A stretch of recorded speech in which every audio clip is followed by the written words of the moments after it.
poisoning case in which Mr. Director is a complainant. i-ESCOM inikwe ingxelo ngorhwaphilizo nobuqhetseba e-ESCOM. Now, nothing will ever motivate them because if they win this game, they qualify for the World Cup. Sekushiyeke kancinci nje iqela lebhola ekhatywayo labangaphantsi kweshumi elinesixhenxe lizibekele indawo kwindebe yehlabathi.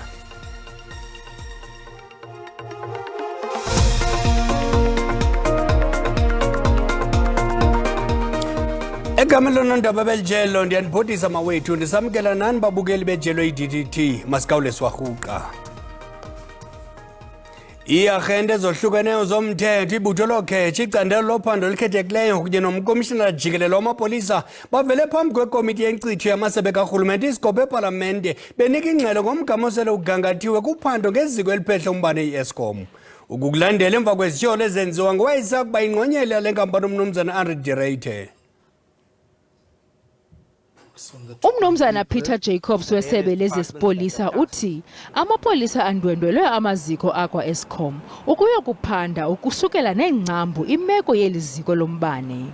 We visited a number of substations because we've seen that there's been a number of attempts there and activities where theft at the substations and creating vulnerability at the robberies at the substations. So we've done 1,470. Uqhube ngelithi benze uhlolo nakumashishini athengisa iCOPA ukuqinisekisa ukuba konke kume ngomumo. This was specifically to track the copper and the metals that we had picked up in the cases to see if we were able to track that at scrap metal dealers. Kusenjalo unjengele Godfrey Libia noyinhloko yecandelo leHawks uthi eneneni akhona amatyala aphandwayo nangqamene nezityholo ezaziswa ngaphambili ngulowo owayeyingqonyela yakwa-ESCOM Director. There are currently 3 known investigations linked to Mr. Director, namely an alleged poisoning case in which Mr. Director is a complainant. The second one is alleged failure to lodge a Section 34 report in terms of the PRECA. And lastly, a report in terms of Section 34 of PRECA submitted on the 25th of April 2023 by a firm of attorneys on behalf of Mr. Director. Leseshoni isaqhuba. Iintsapho ezingama-250 ebezishiywe ezihlelelekile emva kwezikhukhula xa bekuqala lo nyanga zizakubonelelwa ngokutya nakempahla zokuxhasa umzina njengoko bephucula ubomi kwakhona. Abaninzi babo baphulukana nento yonke nkqu namakhaya abo. Baye banikwa izindlu zethutyana xa kungoku baza kufaka impahla. Umbutho wesise Gift of the Givers namanye amacandelo abucala nomasipala wesithili iKhrizani badibene ukukhawulela iintsapho ngebhedi, imbiza, izitovu kambe namatangi ukuze zikwazi ukugcina amanzi. Intatheli yethu Lubabalo Dada inengxelo. Abahlali bakuKomani nabathi balahlekelwa kokuninzi ngethuba kukho izikhukhula ekuqaleni kwalonyaka bafumana uncedo kwiinkampani zabucala nezibancedisa kwizinto abathe balahlekelwa kuzo neziquka kunye ke ukutya namhlanje kwakunye nefurniture. Kodwa ke ndinaye omnye womama othe ozawuxhamla apha ke namhlanje. Mama, siqale sifumane igama lakho qala. Ndikunomalungelo Qosho. Ngoku ndizochaza ngemeko yethu iye yasihlela nge-8 zikaFebruwari. Sangenelwa ngamanzi ezindlini zethu. Singenelwa ngamanzi ezindlini zethu. Basithatha ke basisa ema-JJ. Sihluphekile. Into ezasuka kuthi zimpahla, zibhedi sathatha sazilahla ngoba amanzi ayethe gapha ezawumela apha enhloko. Ngoku ne-ID nantoni into ezemkayo ngoba zemka zonke kodwa siyambulela umasipala okwazi uba makasincede namhlanje ngoba besingacinganga besicimba umasipala uzosilahla kude. Kodwa siyabulela, siyafuna nezinye izinto ezawukwazi umasipala sincede ngazo. Nabantwana bethu babekhwela phezu kwendlu ngenxa yalamanzi kuthe gapha. abantwana bethu. Ubomi benu butshintshe njani emveni koba niye nasuka kweza ndawo zoqhuba ityholo nazohlaliswa kule ndawo? Buye batshintsha kodwa ke sisethina bantu bangenelwa ngamanzi sisaqaqanjelwa yimizimba yintoni. Ngoku njengoba indimntu nomalungela uqosho ndinemizimba ebuhlungu noma ndivuka ndinela mizimba, into ethetha ukuba la manzi angenile apha ngaphakathi. Khona zaphinda asincede umasipala singapheleli kwezi zindlu sihlala kuya, asincede ngezindlu sizokwazi uba masilanto kuzo. Abantwana abana certificate, abantu nathi asina ID, i-ID sisazidinga nangoku uba masikwazi uba masithini. Umasipala siyambulela kakhulu, simbulela ngezigrosali asinika zona uba masikwazi sisitya apha kulamabhangala sikuwo. Ngoku into yenzekayo ke ngoku siye sasuka kweza ndawo sazawugityiselwa apha kulamabhangala, nalapho kulanto lamabhangala singabantu abamnyama sihleli, kodwa sihleli siqonda uba ngoku siyaqaqanjelwa yile mizimba yala manzi asuka singawazi uba manzi ndini asuka phi la manzi. Inkosi kakhulu, siyabulela ke ngomnye ke wabantu abathe baza kuxhamla ke apha ke namhlanje njengoba ke kunikezelwa ngokutya kwakunye ke nefenitshara. Utsho ke into yoba ngaba bayanqwenela ukuba bangahlali kule ndawo naphakathi, banqwenela ukuba bancediswe bazokufumana izindlu zezitena nalapho bazawufumana khona zonke iinkonzo ezizidingo kubo. Sithathe indaba sisibuyisele kuwe estudio. Kwiiveki ezimbini ezidlule umphathi wezamanzi nogutyulo umnumzana Senzo Mchunu uphehlelele inkqubo yamanzi empofana eMooi River kumbindi weKwaZulu-Natal. Uthembise uluntu ngamanzi acocekileyo afikelela kumakhaya alo. Sekulixesha elide iimpompo zamanzi zomile. Umlondi Rhadebe unengxelo. Asibingelele sisendaweni yaseMooi River emasontweni amabili adlule ungqongqoshe wezamanzi nokuthuthwa kwendle wake wavakashela kule ndawo ezovula indawo egcina amanzi ekhombisa nomphakathi ukuthi usuzokwazi ukuthi uthola amanzi. Kanti ke uma sivakashela kulomphakathi njengamanje basitshela ukuthi amanzi khona izindawo lapho bengawatholi khona amanzi. Kanti eduzane kwami kukhona isakhamuzi lapha endaweni esizokhuluma naso kafushane. Sisi wami ngicela ungiphise igama lakho nesibongo. Igama lami nguSibahle ngwakamtshali. Ngihlala eTownview 1158. Sibahle kafushane ngenkinga enibhekene nayo yamanzi. Iqale nini le nkinga? Siyazi ukuthi ungqongqoshe ube lapha emasontweni amabili adlule ezokhuluma nani njengamalungu omphakathi ethula nohlelo lwamanzi. Iqale kusukela ngo2015 until now. Kusukela 2015 amanzi besingenawo, besiphila ngetruck yamanzi kuze kube manje wafika ungqongqoshe wathi amanzi akhona sinawo eMooi River. So mase ebuyile amanzi 2 days ahamba futhi ngo3 days amanzi. So asazange ukuthi kwenzakalani, amanzi asevula ebusuku kuphela, kusike sikhona ukuphuma ebusuku. Umukhuluma ukuthi amanzi avule ebusuku, avulwa ngayikhathi izini ebusuku nokuthi athola kanjani? Ngabo 12 ngabo 3 sesilele thina sibone kuseni ukuthi amanzi bekhona. Yebo sesivuka thina ukuthi cha amanzi bekhona la ekuseni endlini. Mhlambe uma ngabe ke sibheka ukuthi uphatheka kanjani wena njengesakhamuzi ukuthi amanzi waziswe ukuthi unawo uzoba nawo amanzi angene egcekeni kwakho ngompompi nokuthi njengamanje awusakwazi ukuthola amanzi? Ngiphatheka kabuhlungu ngoba makumele siphume siyovota la baphuma besibize sonke siphume futhi sikhankase ukuthi sifune sithola amanzi, sithole yonke into, besithembisa into ezingenzeki ekugcineni ngoba sithola lutho. Azikho izinto ezenzakalayo, basithembisa qede kungenzeki izinto abasitshela ngazo. Even ngoba ubona sikhuluma ngamanzi no ayikho into abasisiza ngayo nje. Asamanzi asinawo, siyahlupheka, kumele sowathwala siphinde sibuye sipheke la. Ingane kumele zibuye, kumele igeze esikoleni, kumele senze konke. Asazi kumele senzeni. Mhlawumbe umuntu ongazi eMooi River ngamchazela kanjani ukuthi isimo senu sibi kangakanani mangabe ningenawo amanzi? Thina mangachaze lo munye umuntu ongayazi eMooi River isimbi kakhulu isimo salana because kune-trade eziphuma amanye amanzi thina waphuma kuthina. Yabo kuyakhethwa indawo ukuthi lana yaphuma kwezinye indawo aphuma. Yabo ama-section amanye aphuma amanzi wonke. Ithina la eTownview esinenkinga enkulu. Sibhekene nenkinga enkulu thina la umphakathi waseTownview nje unenkinga enkulu yamanzi.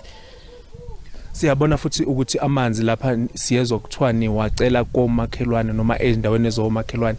Sibona kakhulukazi indaba eyinkinga yendaba yasema-toilet ukuthi nisebenzisa kanjani amanzi ngoba sibona ukuthi ama-toilet asendlini.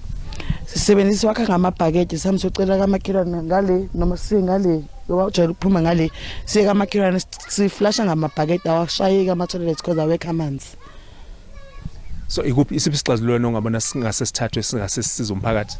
Ukusike ngifuna ukwazi ungqongqoshe kanti uyena yini wahamba namanzi because kwafika yena oqeda namanzi wahamba abuya amanzi kwahamba yena ahamba namanzi shothi amanzi mhlawumbe indaba inayo sengiqala ukuba confused lapho ukuthi kahle kwenzakala noma ungqongqoshe wakhe amanzi wahamba nawo futhi yabo asibonga kakhulu sesingesikhathi sakho ngiyabonga elinye ilungu lomphakathi leli lichaza kabanzi ngokuthi inkinga enkulu endaweni amanzi kweminye imizi akhona kweminye awekho nokuthi uma ngabe bethi bazama ukuthi bawatholela amanzi kuyinkinga ngoba umakhelwane naye sebekhathela umakhelwane ukuthi babanikezele ngamanzi ngoba wonke umuntu ukhala ngenkinga yamanzi ukuthi ngesinye isikhathi ayafika ebusuku bakwazi ukwathola kodwa emini amanzi awekho asibuyisele izintambo ngakuwe studio Kuye kwenyanzeleka ukuba Lihlehliselwe usuku lwangomso ityala lokubulawa kwaseNzomeiwa kwinkundla ephakamileyo yasePitoli namhlanje nanjengoko engakwazanga kufika itolika enkundleni bekulindeleke ukuba igqwetha uCharles Mnisi apheke ngemibuzo ingqina lombuso umthokozi sithwala Bekulindeleke ukuba igqwetha lomnyumrhanelwa kwityala lokubulawa kukaSenzomeiwa uCharles Mnisi lihlabe ngemibuzo ingqina lombuso umthokozi sithwala kwinkundla ephakamileyo yePitoli namhlanje okukuza emva kokuba igqwetha labanye abarhanelwa ababini uSipho Ramosipele lityhole ngelithi uthwala nabo babekhona kwikhaya lemvumi uKelly Khumalo eFosloras ngethuba lesisiganeko abathethi inyaniso bayaguqula okwenzekayo kodwa umnisi akakwazanga kuhlaba ngemibuzo uthwala nanjengoko itoliki yenkundla ingakwazanga kufika namhlanje enkundleni.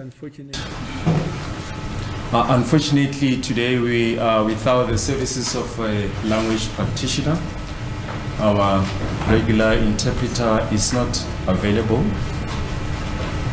He called this morning to say that due to circumstances beyond his control, he will not be able to come through to work. And in consultation with everyone involved in the matter, we felt that we should rather stand the matter down until tomorrow. For everybody to be here, it's an effort, and on the part of the accused, it might even have financial consequences. So in future, let us avoid this kind of a thing. Kulindeleke ukuba liqhube ityala ngomso. Abafundi beYunivesithi yase-Rhodes kwakunye nabahlali basemakhanda eMpuma Koloni bavale izikolo ngenxa yokunqongophala kwamanzi. Imfundo Ibime ngixi kule yunivesithi ngethuba abafundi besithi Umasipala eMakana unyasha ilungelo labo lekumgaqo-seko. Bathi amatanki amanzi ayoma nto leyo ebangela ukuba kube nzima ukufunda nokufundisa. Banike Umasipala iintsuku ezisixhenxe ukuba sombulule le ngxaki. Imeko ayincumisi tu kule dolophu yasemakhanda ngenxa yokunqongophala kwamanzi. Abafundi bakwiYunivesithi yase-Rhodes bathi badikiwe yile nkcitha badala kwaye le meko ayitshintshi. Namhlanje banikezelwe ngoxwebhu lwezinyanzeliso kubaphathi balo masipala eMakana kwaye bebephume ngobuninzi. Inkulu le mini for thina as students because it's a fundamental role that we are playing as agents of change as a student body because sithi mana sanele as a student body with the water situations. Amagosa lwamasipala eMakana athi ayavuma ukuba le meko yokunqongophala kwamanzi idala ingxaki ezininzi. Simele uba kanti siprovide amanzi on 24 hours basis, but apha eMakana we are unable, asikwazi ukuyenza loo nto ngenxa yokuba i-sources okanye i-systems esimele kanti sisebenzisa ukuzisa amanzi ebantwini azikwazi ukwazisa amanzi ngokufanelekileyo. Encedisi inhlalo esifuna nesisebenza mihla le ukuyakha for abafundi be-university. Because kusasa abafundi need to take a bath. They need to ensure that there's proper standards of sanitation where they live. Nemibutho ngemibutho ibikhona izokunikezela ngenkxaso. Kungelishwa lokuba after iminyaka 29 years ye-democracy abantu basakhalela amanzi. Abafundi bathi baseza kuqhubeka de izikhalazo zabo zithathelwe ingqalelo. Ndinguzolani Moya weendaba ze-SABC lisemakhanda kwiphondo leMpuma Koloni. uCeba we-ANC otyholwa ngokudlwengula abaselula kunye nokungqeleka ngokwasengqondweni amaxhoba akhe uvela phambi kwenkundla kamantyase ukuni namhlanje. Ushicilelo lwevidiyo olubonisa lo Ceba Umasipala wase-Matlosana esabelana ngesondo nenkwenkwane neminyaka eli-15 luthe ndi kumakhasi onxibelelwano. Ityala lokungqeleka amaxhoba ngokwasengqondweni liqandusele kumaxhoba ngabasetyhini atyhola ngelithi lo Ceba ebesebenzisa isikhundla sakhe ubaphathaphatha ngendlela engafanelekanga. Lo Ceba wakumasipala wase-Matlosana ubekwe izityholo ezimbini zokulala nabantwana baselula. Amaxhoba ngamakhwenkwe amabini aneminyaka eli-15 kuphela. There's two cases that have been open actually. First of all, it's a case of criminal injury, and secondly is 2 counts of statutory rapes that have been open. Umfanekiso bhanya-bhanya obonisa ezizenzo zihlasimlisa umzimba zalo Ceba esabelana namakhwenkwe ngesondo ithe ndi kumakhasi onxibelelwano kwaye ishiye abantu abaninzi bevutha ngumsindo. Omnye umama wamaxhoba uchaze indlela emcaphukisa ngayo lento. I am heartbroken. I am shattered. If I see that man, I don't know what I will do to him. uCeba ukwajamelene nezityholo zokusebenzisa amandla akhe okuba nguCeba ukuphathaphatha abasetyhini gwenxa. The councillor really hurt us. I wanted him to help me with a letter as I had just opened a GBV NPO. He said I must sleep with him to get the letter.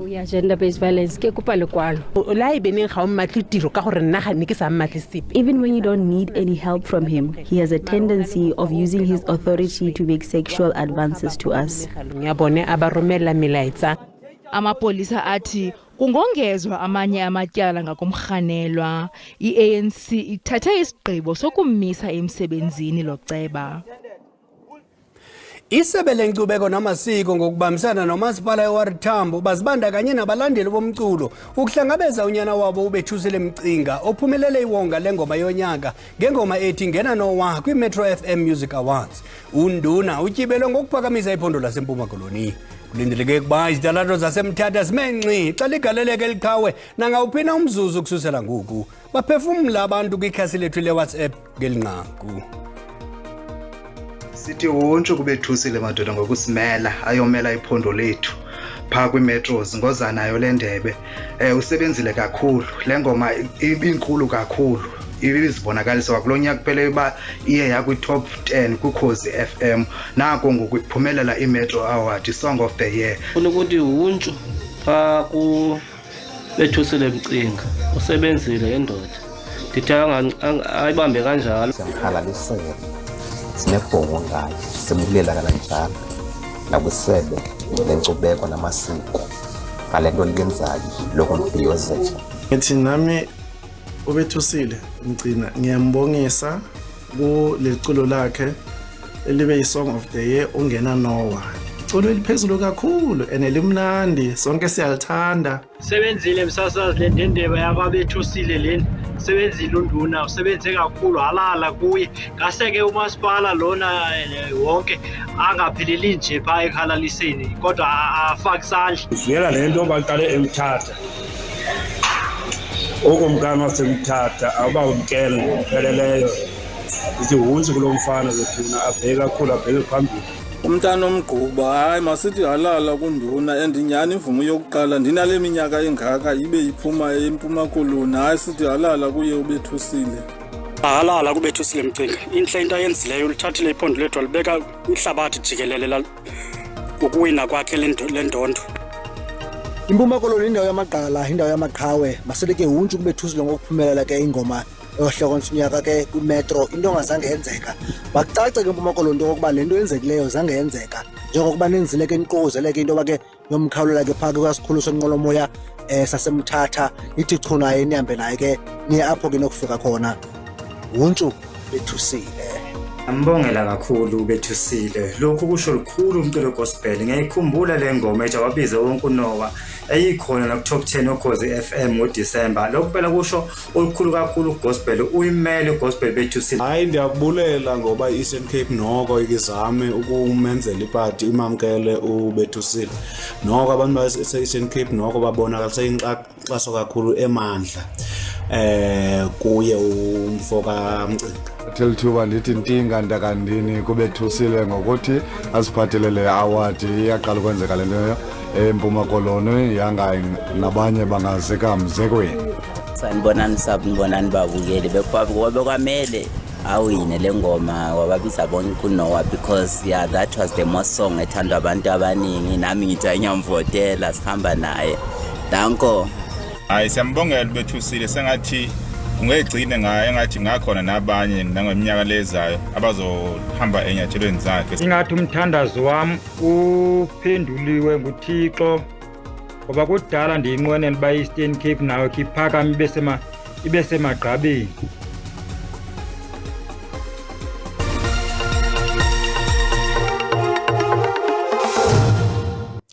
Sekushiyeke nje kancinci iqela lebhola ekhatywayo labangaphansi kweshumi lesixhenxe lizibekele indawo kwindebe yehlabathi. Ama-Jimbos aza kuqubisana neSenegal kwii-quarter finals ze-AFCON ngomso. Iqela eliphumeleleyo alizibekele indawo kwi-semi-final nje kuphela, koko likwazibekela indawo kwindebe yehlabathi ngoNovemba. Khange sibe sihle isiqalo sama-Jimbos kwisigaba sokhiko lwamaqela se-AFCON akhe atyatyushwa ngamanqaku amabini eqandeni Morocco kumdlalo wokuvula letumente ze abhaxabula iZambia ngo-3-2 kodwa babethwa kwangala manqaku afanayo eNigeria ngomgqibelo. Idea was to win the game against Nigeria for us to go through immediately, then not to wait for anybody like we did last night for Cameroon and Burkina Faso. But the permutations became very complicated after South Sudan was suspended, and meaning the third place teams or the third place team need to be calculated somehow. Umkhulu umthwalo asajongene nawo ama-Jimbos bazaqhubisana neqela elinzima iSenegal, iqela elisabethwe kumdlalo omnye jwi kwelishumi elinanye. If they're not motivated now, nothing will ever motivate them, because if they win this game, they qualify for the World Cup. And as you've mentioned, Senegal has got a 100% record. I've watched them in 2 of their 3 games. They're quality, and this will most probably be the best team that we're coming up against, so it's going to be a tough one. Nalo iPeru irhoxile kusindlekeni indebe yehlabathi abangaphansi kweshumi elinesixhenxe kulandela ingxoxo ezitsalileyo neFIFA nePeruvian Football Federation. iFIFA imaxhaphetshu ngoku nje izingela ilizwe eliza kusindleka letumente kodwa usamile umhla wokuqala kwale ngxikela yomdlalo ngomhla we-10 kuNovemba kuyokuthi ga ngomhla we-2 kuDisemba. Masithi xa kwe-SABC1 sakuqhuba nezindaba kwi-DDT emva kokusela amanzi. Umbengo omde uyawucima umlilo sakubuya neendaba ezinkulu ngentsimbi yesi-7 makube xhosibele.